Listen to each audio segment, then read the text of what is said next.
Well, first off, welcome to 2020. It's been quite a few weeks since I put a film up. We've had a lot of things happening, much of which has been outside of the workshop, thus the delay.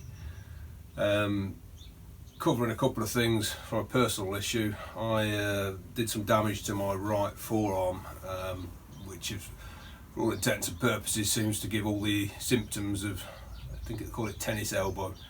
But it's meant I can't pick anything up or grasp anything. So I've had effectively 4 weeks of doing next to nothing. I've got to the stage now where it's out of sling and I can just about extend it, which for manual work's a bit of a pain in the rear. I've also managed to blow up one cooker. I've blown the cylinder head on the car. So yeah, it's been a bit fraught the last few weeks. And had some pretty shitty, horrible news for New Year's Eve. As many of my earlier subscribers will know, I had a good friend that was showing me his machine fitting skills. Chris Sugden Smith, as he was called, passed away on New Year's Eve, which was still a bit raw. And it's just brought back to home how fragile life is. So look after yours and those around you. Where I'm up to now, I've basically started to rebuild the head. I'm managing about 2 hours doing stuff before I have to pack up because of my arm. And I've finished scraping the bearings, they're done. I've made the shims, they're ready to go in. I've got oil for the head now. So for all intents and purposes, I'm literally just putting it back together. I've got one shaft in, which is the first input drive shaft. That took a lot of wrestling and I had to do it over 3 days. There's 1, 2, 3 bearing races which had to be pressed in, and anybody who's tried to press a bearing race in single-handedly knows it's not an easy thing to do. But that's in. Job today is to remount the clutch drive and then fit the secondary driven shaft, and then finally fit the spindle. Try and talk to you in about it as I go. I had done all this just before, well, it was about the start of December, and one of the other problems I've had at the very start of December is my PC packed up. First of all, the hard disk drive went down, and for some reason it got stuck in a loop which effectively burnt out the processor. So I've lost the processor and my main hard drive, and with it most of my back catalogue of video footage, including 3 or 4 hours of doing this. So the first input shaft, clutch drive here with a pulley drive up to it. It fits in with a pair of bearing races in there, which are I've put them back. They were still in good nick, couldn't feel any kind of play in them at all. So cleaned them all out, re-oiled them. That sliding element's on now, and then there's a collar, a top hat bush collar, which locates a third bearing race, which goes through and is clamped in place. So the lateral position of that shaft is held here, and then this is another moving element, and this slides backwards and forwards, picking up drive from the clutch, which either fits in there or there's another element which slides here. So I've got to fit the clutch now, which I've got to work out. I'm going to pick it up, hold it, insert it into this hole without dropping it, and doing it all basically with my left arm. Could really do with an apprentice right now. Once the clutch is on, then I can put in the first intermediate shaft, and then the spindle goes on. Meanwhile, I've found a lady on eBay that makes felt rope, or string if you like. So I've got the new felts for these oil wicks to feed down to here. So I've got to find the oil reservoir top up points. So that's where I'm at. So I'll bring you back once I've got my plan as to how I'm going to lift up that clutch unit. Probably better that I don't include the last section where I was actually picking it up and poking it through. The language is a little bit raw, spicy, let's say. Anyway, it's in and my arm hurts again, so just got to tighten. There's two cap heads that hold it in, and then if you look at the original footage I took when I took it all apart, this shaft that runs through here is threaded on the end, and that's the final fixing for it, which I think took me about 4 hours to determine when I was pulling it all apart.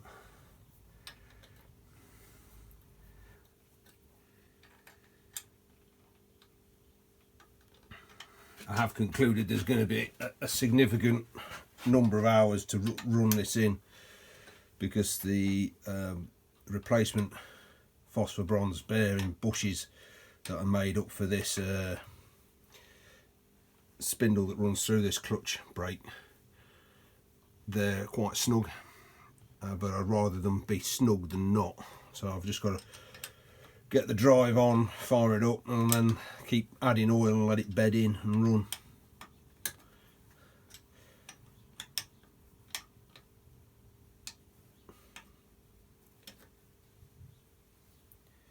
So it wasn't that fixing because it's too bloody long. That's annoying.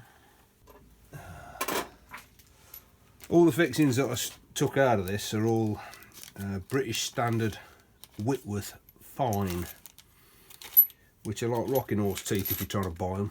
You just can't find them.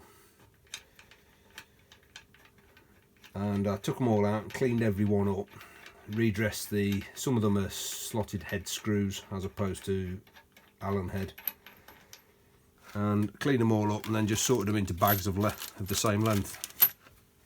And those are obviously the wrong ones, so I'll bring you back when I got the right fixings. Right, so next job's to fit this shaft. And I have actually had this in once when I was checking the clearance between the gears, having re-scraped the spindle bearings. So there's a slim chance it might go in first time. Everything takes so much longer when you're working with one arm. Anyway, so that's the moving element which sits there and picks up either from that gear through and then onto that, or this slides across, picks up onto it that way. It's a clever design. Anyway, these are all got a bit of a dust on them, so I've got to give them a clean off. I'll bring you back when I've ready to build it up. So that bit goes in first, and I've just lubed it up with a bit of ISO 68 oil, which is a lot thicker than the spindle oil that's going to go in here, but I figured it gives it a sporting chance because it's not going to run for a few weeks. So I figured it'd stay roughly where I put it. Everything's quite snug and tight.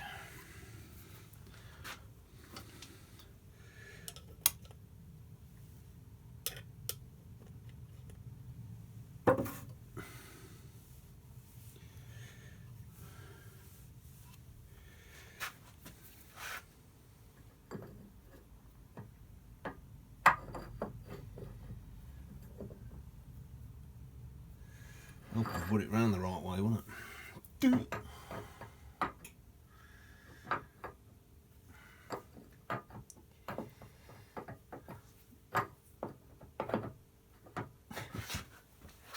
Come on, you swine.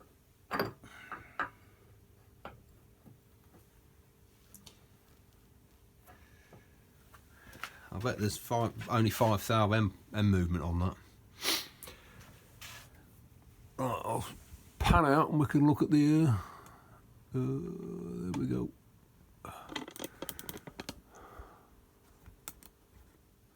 I'll probably try and fit this from the other side so you can see what's going on. But basically this shaft slides through that member, through that, picks up that, and then screws into the end there. So I've cleaned out all the oil grooves, took off any nicks, and there weren't many, and they're all been added by me. So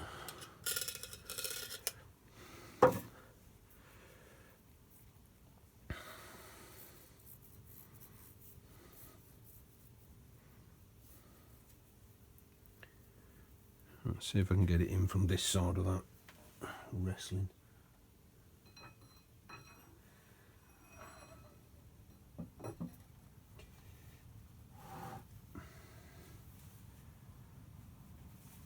No. As I say, I've had it in once, so I know it goes in.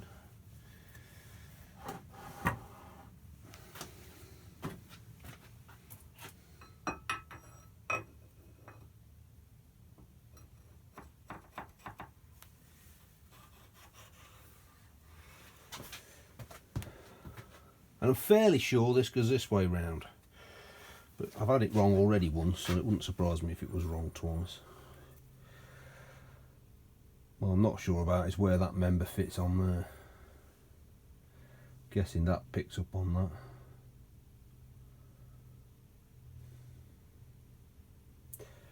that. That would be my head in the way then.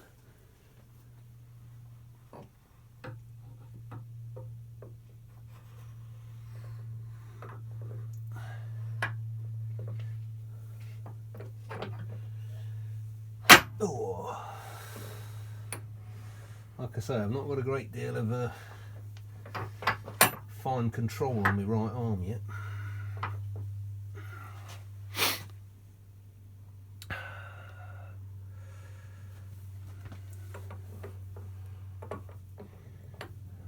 So that would seem to be that.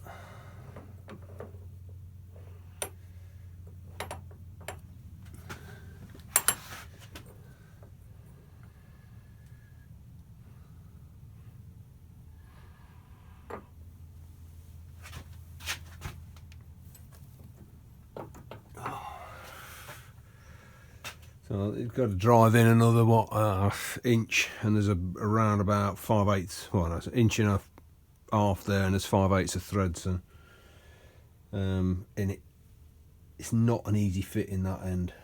So I'll find a spanner and then a little rubber mallet, and we'll tap that down and see how we get on. Oh yeah, spanners don't work very well in my right arm.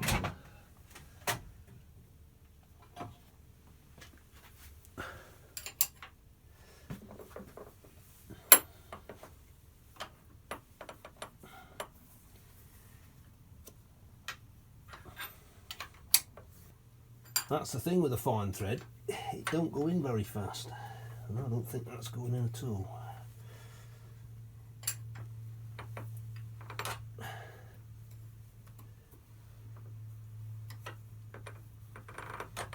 Now it is.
That is it.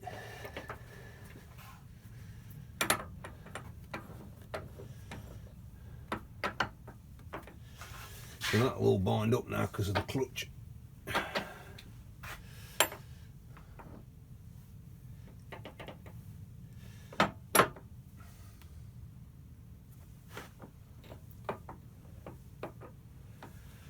It's got a, I'll show you some of the clearances in the casting. I mean, if you look down, that's a bit snug.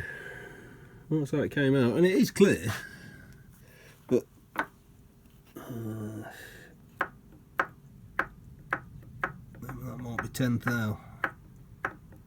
I would say more nearer 5 than 10.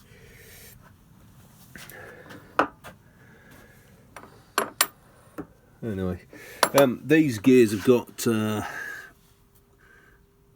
little tiny oil holes, but they're not fed from anywhere. I think it's literally is just a case of it's splash feed all over, because there was no pipe work transferring the oil, and it's quite a shallow sump.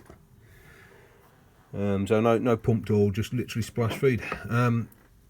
I've spent quite a bit of time trying to research and find out exactly what oil should be in it, and drawn a blank. So what I then did was looked around at, well, what are the options, and found a firm, if I can find found a firm online. That's their logo, Lube Finder. Extremely helpful gentlemen. I don't know how big they are, but actually sent me up a pair of oil samples. One is what, Velocity 6, which is a ISO 10, and that is really thin. Another one was Velocity 10, which is ISO 22. Having had a good look at them and a play about with them, I've decided that they're both a bit too thin, and I think the oil will just disappear out into the bearings. So what I've gone for is an ISO 32. Now, when I had a look through the sort of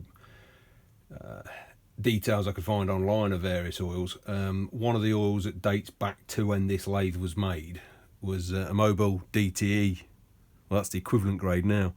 So that's what I've gone for, and as I made the decision, I had a quick look online and actually found a guy flogging 25 litre tub for 20 quid, which is about 10% of the price. So each of these would have worked out about 12 or 13 quid a litre, and my feeling was I needed somewhere in the region of 3 or 4, maybe even 5 litres, so I could top it up and then have some to filling it up later. So yeah, so that was a bit of a saving. Anyway, so yeah, I've got no affiliation with Lube Finder, only that I can, if you're struggling for finding out what lubrication to use, I think that the Velocity 10 was is the oil they use on a Bridgeport mill head spindle. The other one is more for like grinding bearings on a surface grinder and that kind of thing. But yeah, so they'll go in there. I would have quite happily bought the oil from the guy, but as I say, for the price that this tub of oil was, it would have been mad not to. Righty, my arm is now throbbing like a good one. I'm going to give these oil holes a bit of a squib and then have a break for an hour. Let my arm give some massage and get some blood flowing around.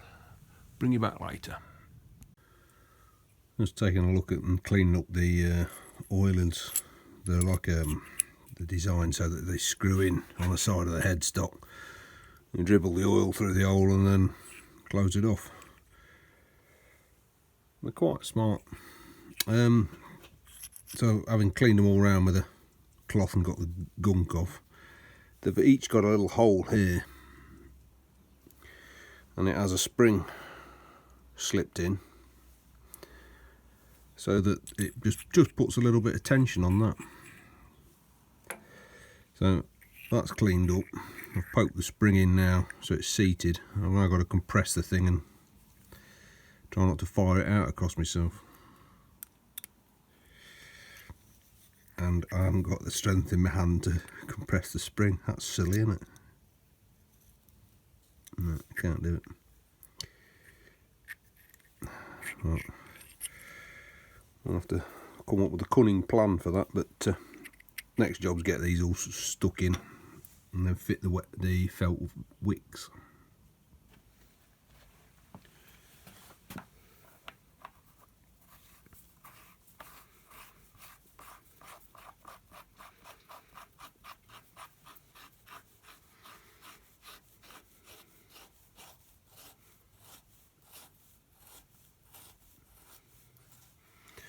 They're on a slight tapered thread. The only thing I've got that wide enough is a broken hacksaw blade.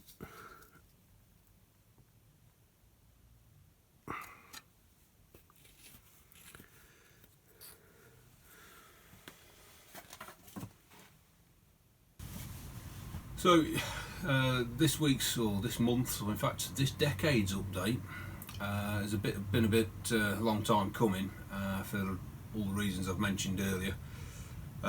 Slowly getting more use of my right arm, which is encouraging. I mean, I can move it round, I can grasp stuff, but I certainly can't squeeze anything. I mean, little squeezy jars of honey, plastic bottles of honey being squeezed out is about as much as I've managed at the moment. Other than that, I mean, turning a screwdriver, I can do probably 30-degree turn, and yeah, it's annoying, but we're getting progress. Anyway, I shall try and get a better update in the next fortnight. Basically, progress permitting. I'm not going to put an update up unless I've got some serious, significant progress. And you're going to have to bear with me now, because a new computer, or new processor and new drives means I've had to upgrade the editing software, so I'm back to learning from basics again. Using hit film. I've loaded it up and I've watched a few hours of tutorials, so this will be the first episode put together using that. Please leave us some comments underneath, because it all helps. Any pointers on what I should be doing editing wise if the format's not right, but do understand I can't upload in 1040 HD. Anyway, I hope you have a good 2020, keep well, and do drop us a line. All the best.